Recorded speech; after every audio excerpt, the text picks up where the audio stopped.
Hi everyone. Today I'm going to review my results of my Floré kit in the portal, and I was due to do that, gosh, over a week ago. So as anyone who is a business owner, a parent, or a therapist knows, your own self-care goes to the back of the queue very often in these situations, and that's happened to me. But I guess the good thing about Floré, the test, and the kit is I know that in the background my personalized microbiome supplement is being formulated and being sent to me, so that should arrive to me today. So I'm going to share my screen and I'm going to show you what my results look like in the portal. This will be very interesting for you, as it was for me. So let me just share it with you and show you my results. Okay, so this is what the Floré portal looks like when you go in. So you log in into the account that you set up, and I showed you how to do that in a previous video. And this is my microbiome report.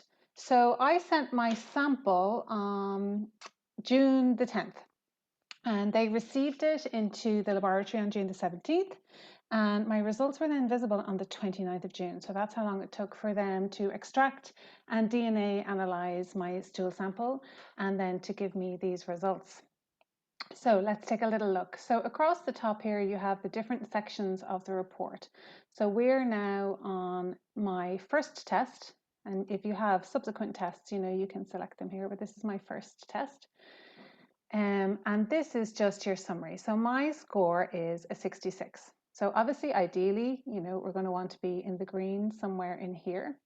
So the 66 represents my overall gut balance from dysbiosis, which would be down here in the red and orange, into symbiosis. So dysbiosis means an imbalance of bacteria in the gut, where maybe the more pathogenic or unfavorable bacteria are in control there.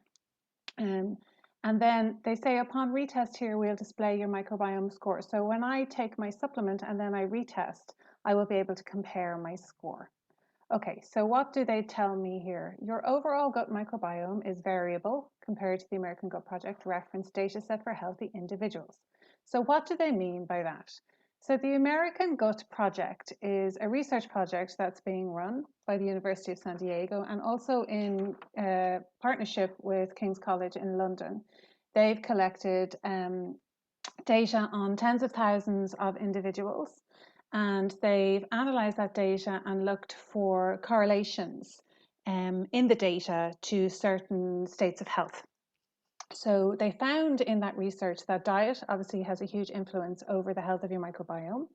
They found, regardless of whether you're vegan, vegetarian, meat eater, fish eater, if you had more than 30 plants in your diet every week, you would have a more diverse microbiome and also lower levels of antibiotic resistant genes in your microbiome. So that's very good to know.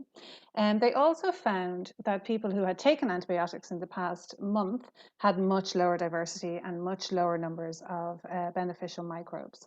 They were also able to draw correlations between trends in gut microbiome and mental health conditions like depression and other issues like that. And then they also analyzed people's microbiomes pre and post surgery, and they saw huge shifts in a healthy microbiome then to a very unhealthy microbiome after surgery. So they collected the data on tens of thousands of individuals. And what they're doing here is they're using that data and they're comparing my results here in the blue to the results of people who are known healthy individuals. So they have no pre-existing conditions, they have good cholesterol levels, they have good blood pressure, good heart rate, healthy weight. And they compare my sample to their samples. So that's what they're referencing when they're talking about the American Gut Project here. And that's an ongoing piece of research, and they're continuously collecting data. So bacteroides, considered either a positive or negative organism depending on the species. So that's why this Floré kit is so important, because they can go down to species level, was detected at average levels. Faecalibacterium, considered beneficial, was detected at high abundance, yay, when compared to the average. It's generally considered beneficial bacteria, and some are known to have anti-inflammatory properties which provide improved immunity. So that's good for me. Now, next. Clostridium difficile, C. difficile, was detected at an abundance level above 2.3%. So based on the American Gut Project, they found that 2% is about the limit. So obviously people think, oh, we don't want any C. difficile in our gut. But we're moving more and more away from the approach of eradicating and sending in a bomb of antibiotics and sending in a bomb of antimicrobials to kill off pathogenic bacteria. We want C. difficile to be below 2% because we know, based on the data that we've collected, that if it's above 2%, it's of concern. And in the short term, C. difficile above 2% can cause digestive discomfort and a lot of the time IBS type symptoms and diarrhea and things like that. Now, this is very interesting because my main goal was digestive health when I was doing this test, because for the past couple of years, I've been having, digestive discomfort, constipation, sometimes diarrhea, since I had a case of food poisoning in a restaurant a couple of years ago. So in a way, I was actually kind of glad to see that this came up. So I need to really take action based on these results. And there were a couple of other harmful microbes that they found in there, but all at very low levels, so not of concern for me. So that's kind of, the general overview. And I can look here at this comparison to the American British gut to see where I sit. So my bacteroides, I'm in the blue here, so I could definitely do with increasing them. My Faecalibacterium is good, Parabacteroids, a little bit low. Roseburia is a little bit high. My Bifidobacterium is quite low, and that's really interesting. I'll talk about that in a second. And the rest, not too bad. My Lactobacillus is good. Alistipes is high, higher than it should be. So even though, some of these things look like they're very high, what we're trying to do and what they will try to do when they're formulating my probiotic is formulate it so that these things come back into balance.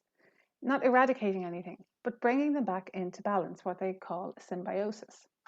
So here on the left, my key objective, improve overall digestive wellness. So that was the answer that I would have given in my questionnaire. Reduce bloating. Continue to consume a varied diet of high fiber to support the abundance of Faecalibacterium.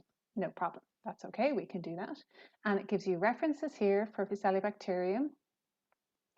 Now, my health and nutrition recommendations. And this is very interesting because anyone that knows me knows I do eat for a lot of the time a ketogenic diet. So how does my microbiome reflect that? So based off your comparison to healthy Americans and studies associating diets with abundance of levels of specific microbes, your diet appears to contain average protein and average saturated fat with high fibrous vegetables. Correct. So average protein, maybe that could do with a little bit of improvement. Average saturated fat and high fibrous vegetables. I do eat a lot of veg. So provided there's no known allergy, we recommend increasing the abundance of beneficial bacteroides. So if you remember, this is the one right at the top that I need to work on. Through the consumption of unsaturated fat containing foods such as avocados, walnuts, olive oil, and omega-3, 6, and 9 containing foods. So to be fair, eating a ketogenic diet, in the last little while, I may have defaulted slightly more to the intake of meat over the intake of healthy oily fish, which is shown to be true here in my microbiome analysis. And they give you the references here for all of that, so you can go in and have a look at those if you like. So I actually do have quite a wide diversity of microbiomes, or bacteria, sorry, in my microbiome, which is quite good. They give me more detail here on the probiotic side. So we identified several probiotic strains in your profile. The levels of abundance is above average. So that's good, and that, would be supported by the fact that I eat a lot of fermented food, a lot of yogurt and things like that. Key probiotic strains identified in your profile include Bifidobacterium. And it tells you here what Bifidobacterium do. And also present in my profile was key probiotic strain of Streptococcus that is responsible for reducing lactase, the enzyme required to break down lactose to sugar in milk. And they also collectively ferment carbohydrates in the gut, producing lactic acid, which increases the absorption of minerals such as calcium, copper, magnesium, and iron. You also have probiotic strains of lactobacillus. So, my probiotics are present. They could probably be present in slightly higher levels. If we scroll back up here, my Bifidobacterium definitely could be a little bit higher. So that is what they will introduce into my probiotic supplement specifically. Very interesting to see that I do have adequate amounts of streptococcus. So if you were somebody that was having reactions to dairy and you found that you had very, very low levels of the probiotic streptococcus, then they could introduce streptococcus into your probiotic formulation to support you with your digestion of lactose. Okay, so there's a huge amount of information. That's just the first page of this report. Okay, so the thing we want to look at is my top 10. So what are the top 10 microbes that make up my microbiome that essentially make me, me? And they show it like a petri dish here, which is very, very interesting. So this big green one here is your Fusilibacterium prausnitzii.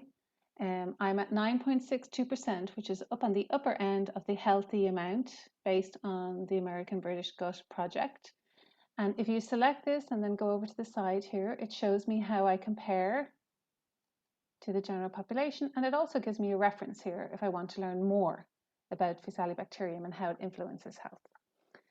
So, all of these, I've got some quite beneficial ones, some neutral ones here, pretty much neutral and a couple of beneficials. But the one that, is really jumping out is C. difficile at 2.53. So, I'm really outside of what the healthy range is there for C. difficile. So rather than going in there and trying to kill off the C. difficile, what they will be doing when they're formulating my supplement is they'll be introducing probiotics and particular botanicals that will support reducing the C. difficile and increasing and encouraging symbiosis in my microbiome. Now, when you get your report, you can go through every single one. You can look at, just as I've looked at the top 10 here, you can look at the probiotics.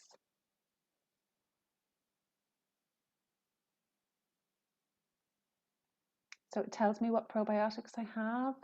Streptococcus thermophilus, bifidobacterium, lactobacillus, lactococcus, and it's the different types of bifidobacterium, lactobacillus plantarum. So it tells me what I have, and it tells me how I compare to the healthy population. So I can see quite clearly from this that I really need to increase my probiotic levels, and this microbiome supplement that I get will be targeted to increase these specifically for me. And that's the beauty of it. Now, each page is the same. There's beneficial, unfavorable, neutral, and variable. What we're really focusing on when we're formulating, your first supplement is the top 10. So if there's anything unfavorable in there, the unfavorable, and then the variable, because these variable microbes are ones that if they exist in certain levels, they can become pathogenic. So it says here, following a perturbation to their host, a disease, a wound, antibiotics, or an infection, or with aging, these can become pathogenic. So we will be watching these very, very closely. And I have very, very low levels of all of these. They're all being kept in control, luckily, by the positive bacteria and things that I have in my gut. So that is my microbiome. So I'm currently waiting for my microbiome supplement to arrive. It should be arriving this week. And then 15 days into my treatment and 30 days into my treatment, I'm going to record any changes in my symptoms and let you guys know how I get on.